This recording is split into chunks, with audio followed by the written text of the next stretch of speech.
ये लो भैया चाय पी लो और बाकी सबको भी दे देना।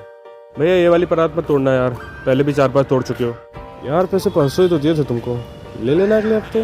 ध्यान ना दो ना तो ये लोग बराबर काम भी नहीं करते पता है। बोरे लगा लिया करो यार, नहीं तो सारा मसाला खराब हो जाएगा। 1 मंजिला ही बनवाऊंगा, अभी नहीं बनवाऊंगा।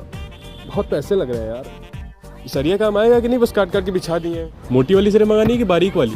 भैया वो दीवार थोड़ी टेढ़ी लग रही क्या? बताओ यार, 8 बजे की टाइमिंग है, 10 बजे से बात है। ये गीला मसाला ऐसे छोड़ के मत जाना, कहीं लगा देना इसको।